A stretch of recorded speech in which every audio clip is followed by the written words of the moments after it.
Hello, I'm Ollie and this is CriminOlly, where I talk about crime, pulp, horror, that kind of thing. Today, lots and lots and lots of horror. It's my May wrap-up.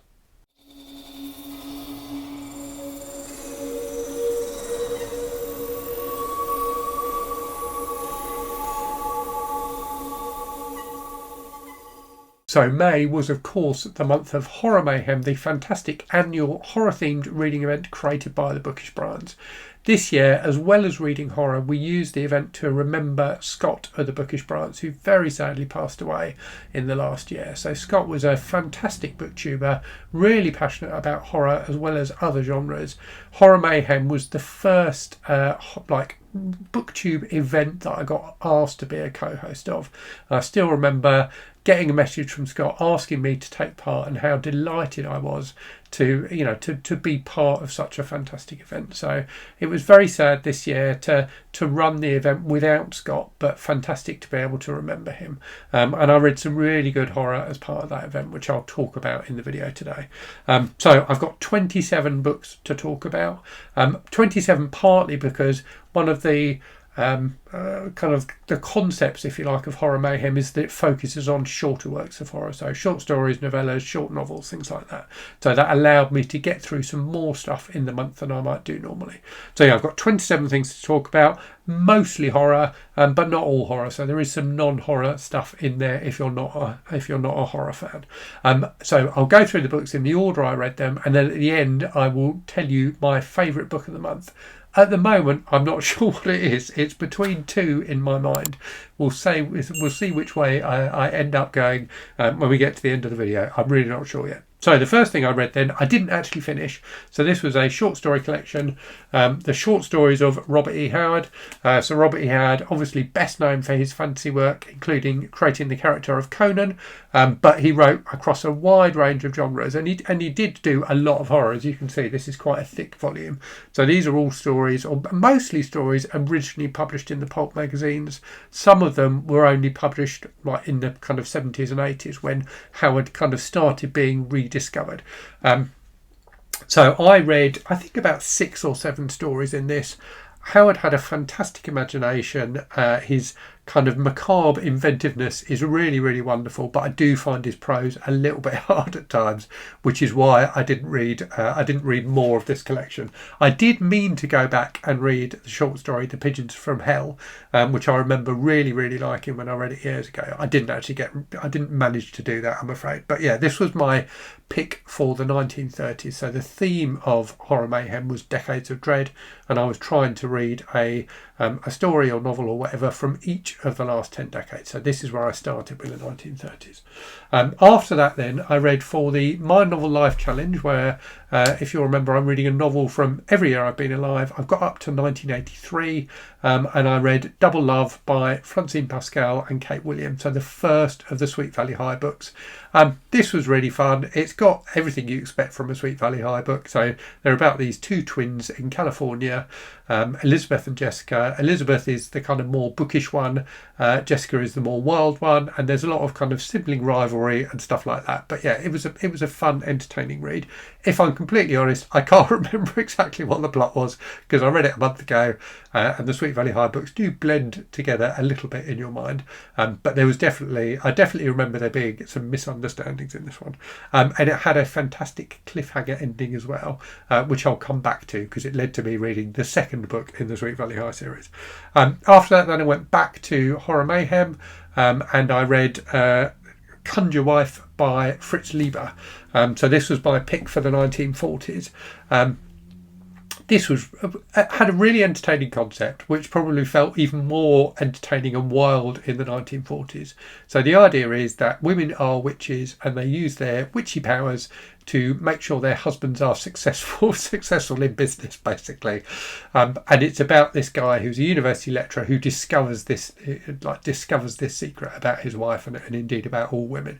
So the first half of it was kind of a kind of a comedy, really, almost a comedy of manners at times, and was quite entertaining and quite amusing. In the second half, it moves into more kind of traditional horror style of kind of storytelling, and definitely leaned heavily into that kind of the theme of witchcraft. I didn't love it overall. I thought it was quite fun, but it wasn't a book that really kept me gripped. After that, then, I read a book for the project I'm doing with my dad, where we're buddy reading his 12 favourite books, one a month throughout 2025. So the next one was The Dancing Men by Duncan. I really, really enjoyed this. I've got a review of this going up on Thursday, so look out for that if you like the sound of it. So this is from the 1980s. Duncan was a very prolific kind of British thriller writer. This one definitely more kind of espionage than adventure, but very, very entertaining. So the concept is that there's this guy who's been picked to be the Democratic nominee for president, and his team start looking into his background. So he's kind of like really squeaky clean, but they discover that his grandfather was really, really terrible. They've hired this researcher to go back to the UK, which is where his family originates from, and indeed Ireland, to look into his background, and he discovers these terrible secrets about this grandfather.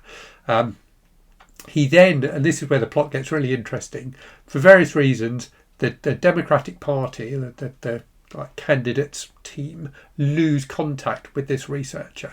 So he's going off discovering more and more terrible stuff, and they want to quieten it all down. So they hire someone else to go after him and stop him, basically. So it was just a really enjoyable kind of cat and mouse type thriller. And the thing that really made it wonderful was the central character and a woman he meets along the way were just really, really fun to read, really entertaining to read. So loads of twists and turns to the plot, a great concept, and just really good kind of page-turning fun. So yeah, I had a great time with that one. After that, I read a book I didn't enjoy nearly as much, which was Full Brutal by Kristopher Triana. So I read Kristopher Triana's book, Gone to See the Riverman, like quite a long time ago now, and reviewed it on the channel. I thought that was pretty decent. So he tends to get labelled as an extreme horror author, and from Full Brutal, I can see why. It was very, very graphic at times. So it's about a teenage girl at high school in America who's also a psychopath and who becomes a serial killer through the course of the book. So the first half of the book reminded me a lot of the book Tampa by Alyssa Nutting, albeit with the roles reversed. So it has this teenage girl like seducing her school teacher, so the kind of the opposite of what happens in Tampa, which is about a female school teacher abusing some of her male students. So it was kind of interesting at first, but the more it got into the horror, the less I liked it. And I just found the central character completely unconvincing. Unlike Tampa, where I thought the central character was horribly convincing, the girl in Full Brutal I just didn't believe at all. And it just got sillier and sillier as the book progressed, really, and gets more and more horrific and graphic, and it just ended up feeling quite unpleasant and not really very enjoyable. So after that, then, I needed a palate cleanser, and I read the second of the Sweet Valley High books, which was Secret. So this one has a kind of significant subplot about one of the friends of the twins, and that's the cliffhanger that you get at the end of the first book, is that there's this big secret that's going to come out about her. So this was really, really fun and interesting. So the plot revolved around her relationship with a guy who she had been dating. They'd got into trouble together, and he'd ended up in prison, basically, and is now out and like coming back, basically. So you've got this whole kind of plot line revolving around, is he really a bad guy or not? So it was interesting and fun, and just very, very entertaining, as the Sweet Valley High books tend to be. After that, then, back to Horror Mayhem. I'm not sure if this is really a horror book. This was my pick for the 1950s. It's definitely a book that is very horrifying at times and incredibly suspenseful, but I think you probably label it more as a crime book. So it's Night of the Hunter by Davis Grubb.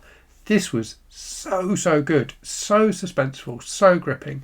So it's about this family in, I can't remember what state it's in. So I think it's like one of the southern states. And the dad, so they're a poor family, the dad kind of goes off the rails and does a bank robbery and ends up getting sent to prison for it, because a couple of people he murders a couple of people during the course of the robbery. While he's in prison, he meets this guy who calls himself the Preacher. Is it the Preacher? I'm now completely forgetting. I think it is. Yes, the Preacher, who's a psychopath, basically. The dad ends up being executed for his crimes, and the Preacher eventually gets out of prison and comes to find the guy's family, because he's convinced that the money that was stolen during the robbery is in their, on their property somewhere.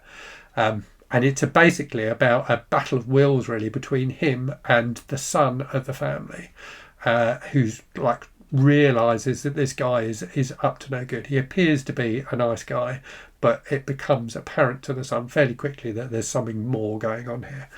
It was so good, so gripping. I enjoyed this enormously. Can't recommend it highly enough if you're a fan of that kind of suspense style fiction. After that, then, I went back to Duncan Kyle, so not a book I had on my TBR for the month originally, but I enjoyed The Dancing Men so much I thought I'd try another one of his books. I read an earlier book by him called Whiteout. So this one I didn't enjoy quite as much, but it was still a fun read. Definitely leans more into the adventure side of things. So this is about, set in, I think it's Antarctica, it was Greenland actually, I think, yeah. Topically enough, set in Greenland. So there's an American military base in Greenland, and this British guy goes there in order to try and sell them this kind of super duper hovercraft that his company makes. The presence of a hovercraft in this book was, I thought, delightfully 70s. As a kid who grew up in the 70s, I remember everyone's fascination with hovercrafts back then. So he goes there to try and sell them this hovercraft, to demo it to them, and there's been a series of unexplained deaths on this military base, and it ends up being him and all the soldiers there kind of confined in this base because the environment is so inhospitable outside, trying to figure out what's gone on and what caused these deaths. So it was a fun kind of mix of mystery and adventure, some really great scenes of peril with the kind of ice and snow and things like that, and definitely entertaining, but I didn't like it as much as The Dancing Men. After that, then, back to Horror Mayhem, and another book which is probably a blend of crime and horror. Definitely, I suppose you'd call it psychological horror. So this was my pick for the 1960s, which was A Helping Hand by Celia Dale. This was absolutely fantastic. So one of those books that is uncomfortable to read, but also just drills into kind of I suppose that kind of false politeness of people. So really fun, really interesting. So about this strange couple who have had staying with them, living in their house, this elderly woman who's passed away, and they go on holiday to Italy to just kind of have a bit of time together. And while they're there, they meet an elderly woman and her young niece who are kind of travelling together. And they persuade the niece to let the elderly woman come and live with them in the room that they've now got vacant in their house. And as the book progresses, you realise there's something dark and twisted going on. Just very entertaining indeed. Really amusing at times. Really suspenseful and horrific at times. And had one of the most satisfying endings I've read in a book for ages. I really enjoyed this. The second book I've read by Celia Dale. I read her book A Dark Corner recently as well. I'm definitely going to read some more by her. She's really very entertaining indeed. Next up then, for the 1970s, I read I'm the King of the Castle by Susan Hill. So Susan Hill, best known for her book The Woman in Black, which is a fantastic ghost story. This again is more kind of psychological horror. So this is about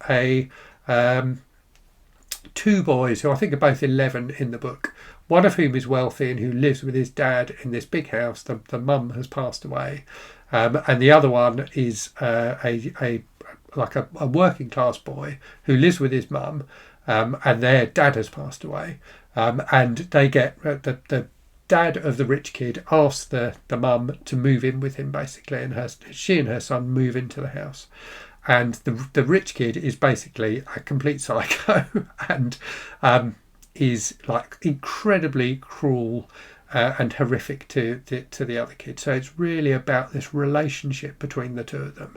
But fantastically, I thought, a book about childhood and the horror of childhood and that kind of sense of what's the word I'm looking for? Like helplessness you have when bad things happen if the adults in the room don't believe you.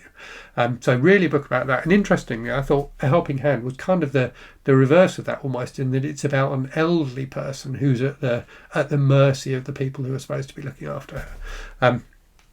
So yeah, really gripping, really, really dark, very enjoyable indeed. I definitely recommend this if you like that kind of thing. After that then, another book about two boys, but one that's a little bit lighter. I read The Adventures of Tom Sawyer by Mark Twain. So I read this and Huck Finn, which I'll get to in a moment, this month in preparation for reading James by Percival Everett, which I bought recently and really, really want to read. But I think I'd read Tom Sawyer when I was much younger, but wanted to revisit those books to remind myself of them before reading James. I really enjoyed this. It's a nice book about, kind of boyhood. So it's got that side of it. There were things I remembered, particularly so Tom getting lost in the caves. And there are some nice kind of twists and turns along the way. But there's definitely quite a lot of darkness in this book as well. And I thought that Twain's kind of representation of American society at the time and of slavery was really interesting and well done. So yeah, enjoyed that a lot.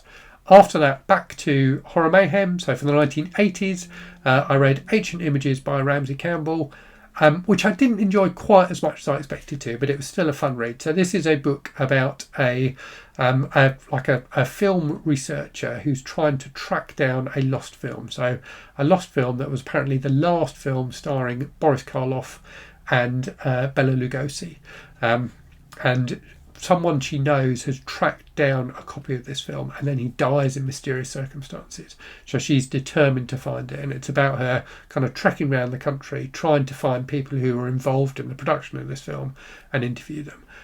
A really interesting kind of critique of British attitudes to horror cinema in particular. So written in the 80s against the backdrop of the video nasty era, and there's some really great stuff about censorship in this book and some interesting stuff about kind of just the history of film generally.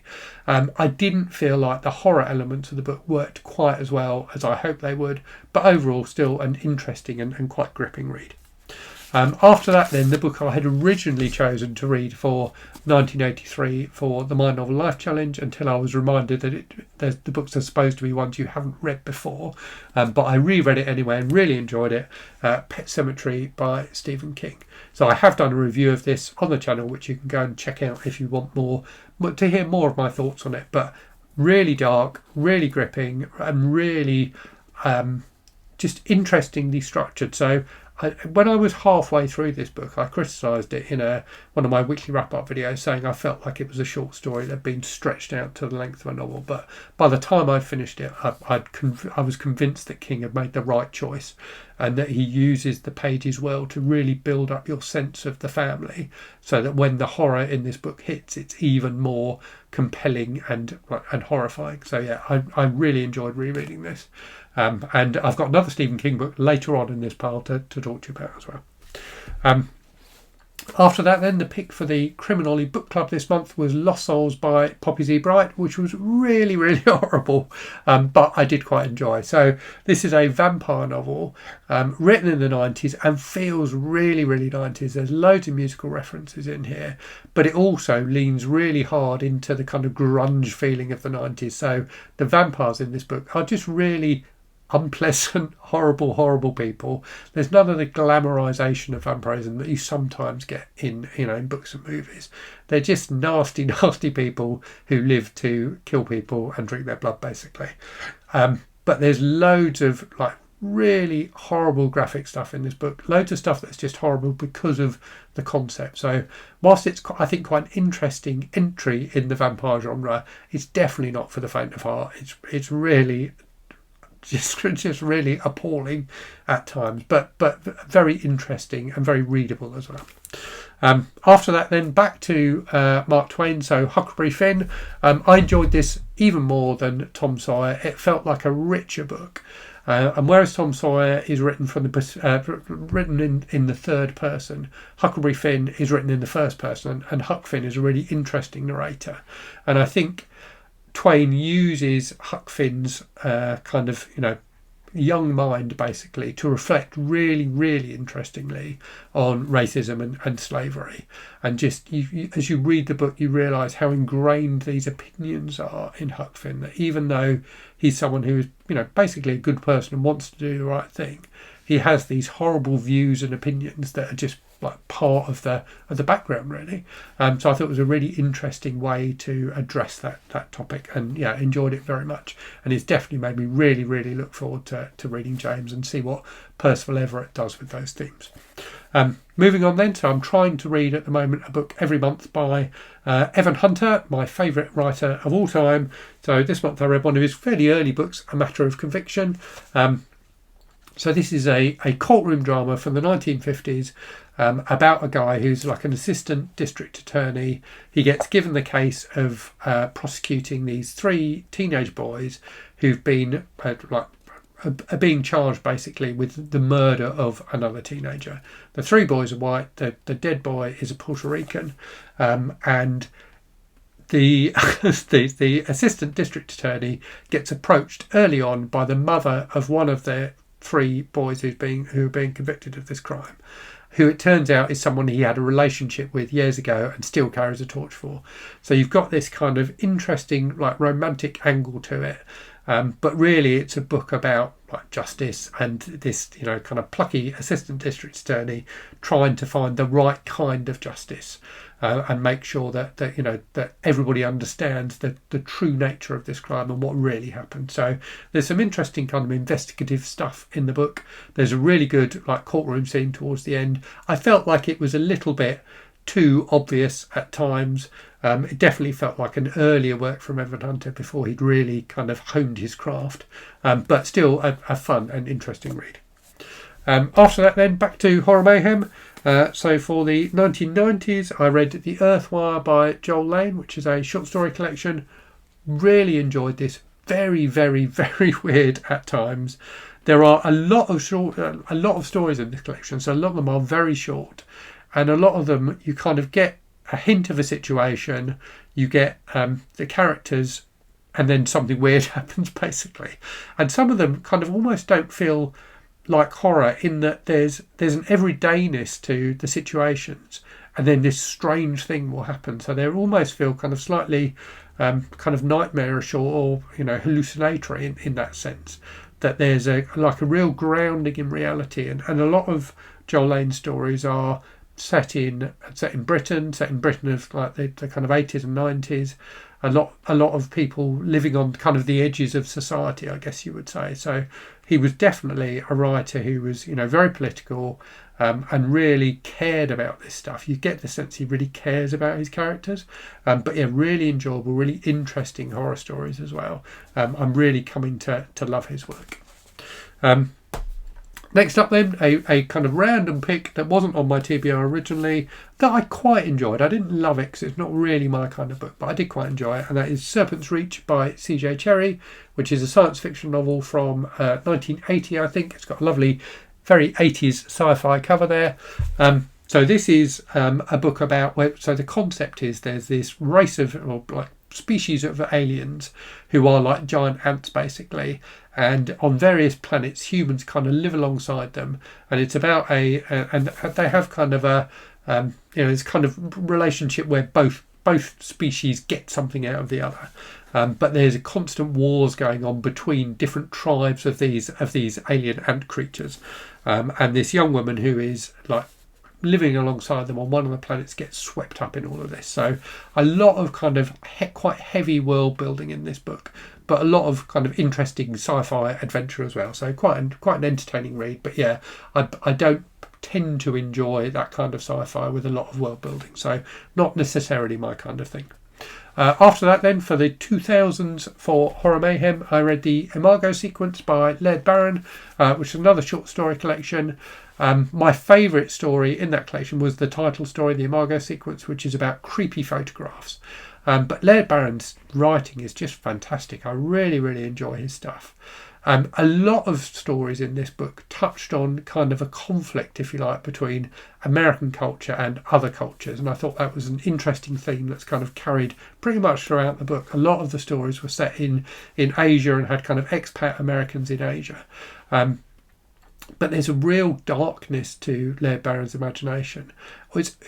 You get the sense with this book that there's like another world, and he's like peeling back the skin and letting you have a glimpse of it, basically.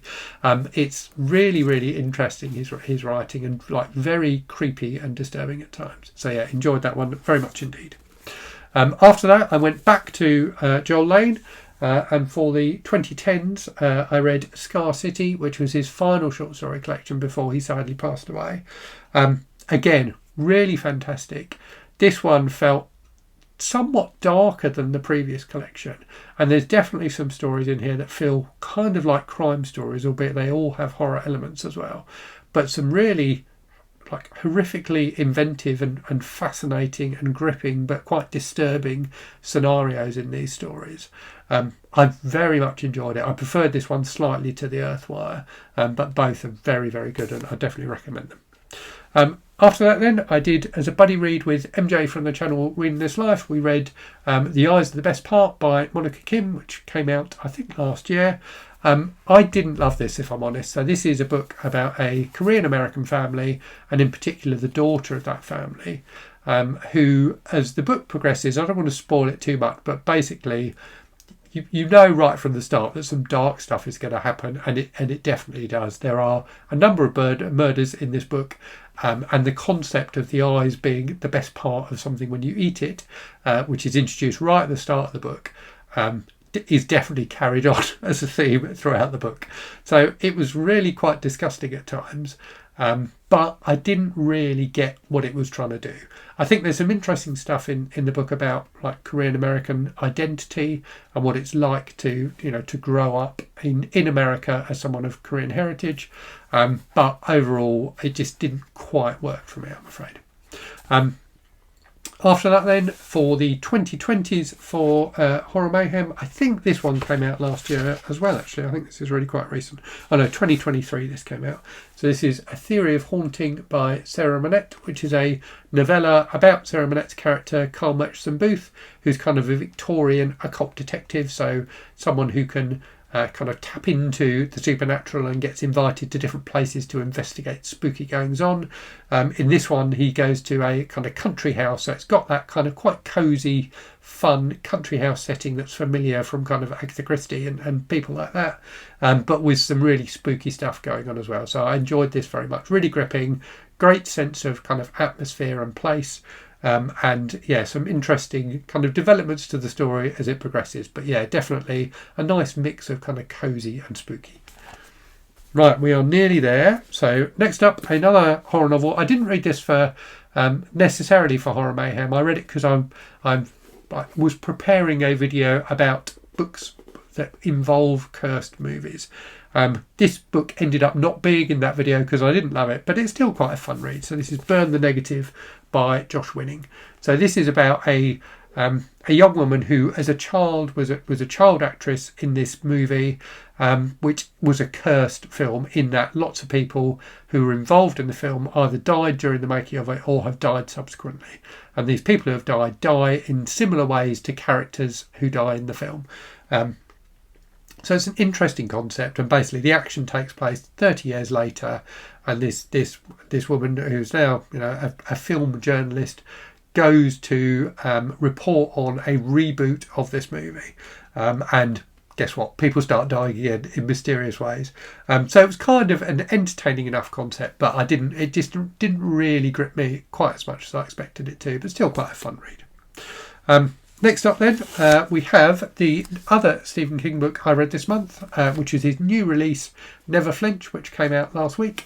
This was fun, so definitely more of a thriller, like a crime thriller, than a horror novel. So it features his returning character, Holly Gibney, and it looks like he's going to, I'm hoping, because I enjoy the character, he's going to write a whole series of books about her. This, I think, is is it the 5th book she's been in? I can't remember, but it's like the second one where she's kind of front and centre, the central character. The first one being Holly. So she is a private detective, and in this one she kind of is investigating 2 different plots that are going on, or plot lines. The first one is about a series of murders that appear to be connected to someone who was sent to prison for a crime they didn't commit. And the second one is about a feminist who's doing a kind of speaking tour of the States and is getting threatened with murder by various people along the way. So yeah, just a fun, gripping horror, gripping thriller with far less horror in it than the previous Holly Gibney books. They've all had definite horror in them, either supernatural or just people being really, really awful, whereas this felt more like a more traditional kind of crime thriller. But yeah, I enjoyed it a lot, and my review of that is up on the channel as well if you want to check that out. After that then, I finished a book that I've been listening to on audio throughout the month, a non-horror book, and it was wonderful. I really enjoyed it, and I don't know if maybe it was partly because this book is kind of quite a joyous book that I particularly enjoyed it, because I was listening to it alongside reading a lot of quite horrible books. But I thought it was wonderful. It's Tomorrow and Tomorrow and Tomorrow by Gabrielle Zevin. So this is a book about friendship, really, and in particular about 2 friends who meet as kids and as adults end up making video games together. So it was really interesting in terms of its examination of the video game industry and what goes into making a video game, which is something I find quite interesting. But mostly it's just a book about friendship, and it was really, really lovely, really great characters, and a lot actually, interestingly, in this book about Korean American identity again. I thought it did it better than The Eyes of the Best Part. One of the characters is Korean American. And there's lots of stuff about his family, his grandparents in particular. So yeah, just a really interesting mix of different things. But more than anything, just a lovely book to read. I really, really enjoyed it enormously, and I think I'm going to be checking out some more stuff by Gabrielle Zevin. It feels like looks like she's got quite a few books out there, including one that I had heard of before called Young Jane Young. So if you've got recommendations for other things to read by her, please do let me know in the comments. After that then, right, we are nearly at the end now, so on to the final 2 books. So this was my another pick for the 2020s for Horror Mayhem. So this is Black Sheep by Rachel Harrison, which I had been looking forward to. Lots of people seem to really like this book. I didn't particularly enjoy it, if I'm honest. So this is a kind of a black comedy about a woman who grew up as part of a religious cult, and having kind of broken free of them, ends up going back to live in the town where the cult kind of operates again. I won't say more than that because it would spoil one of the enjoyable twists of the book. But yeah, it was definitely more kind of almost what's the word I'm looking for? I've forgotten the word. Like metaphysical humour, I suppose. And yeah, it just didn't really work for me. The central character was quite interesting, and as I say, some of the twists are quite fun, but overall I didn't love it, if I'm honest. And then finally, another short story collection. So this felt like a fitting way to end a Horror Mayhem, because it had stories from 4 decades in it. So from the 1980s, 90s, 2000s and 2010s. So this was The Humanity of Monsters, edited by Michael Matheson, with some really fantastic authors in here. It was very, very, like a very solid collection overall. I think some of the stories I'd probably consider to be science fiction rather than horror, but overall just fantastic, and a mix of stories, as the title suggests, about like humans who are monsters and monsters who have some humanity to them. I think my favourite stories in here were one by Peter Watt, which kind of is like a reinvention of the movie The Thing, which was really, really fun. There's one by Gemma Files, which was a really, really disturbing kind of character study about a relationship between a young boy and a woman, and how that relationship develops over the decades. And then the other one I loved was a Joe R. Lansdale story. That was the one from the 1980s, which was super, super dark, but very funny at times. So Lansdale is someone who has this talent of being able to inject humour into the most horrific situations, and he definitely did it very effectively in that story. So yeah, a very interesting and like nicely varied collection. Had authors from all around the world in it, so it was really interesting to read it from that perspective as well. So that was my May. Now I need to tell you my favourite book. So going into this, I had 2 books that were kind of joint in my mind as my favourites of the month. So one of those is Tomorrow and Tomorrow and Tomorrow, which was just, as I've said, so lovely. And then the other one was Night of the Hunter by Davis Grubb, which was like one of the most suspenseful books I've read for a while. There's one like sequence in this book that just, like, remembering it sends shivers down my spine because it was so tense. I think, though, I'm going to go with Tomorrow and Tomorrow and Tomorrow. It just stood out for me this month, and I think it's one of those books that I'm going to remember for a long time, just because of the wonderful kind of character work and the relationship that Gabrielle Zevin creates between these characters. It just felt so authentic and real and lovely. So yeah, that's my pick of the month for this month. Anyway, that's my May gone through. Do let me know what you read in May. Let me know if you took part in Horror Mayhem. Let me know if you've read any of the books I talked about. And as I said earlier, if you've got other Gabrielle Zevin recommendations, do please drop them into the comments. Anyway, I will leave it there and say, as always, thank you very much for watching. Hope you're safe and well out there. Hope you're reading good stuff. And I'll speak to you again very soon. Cheerio.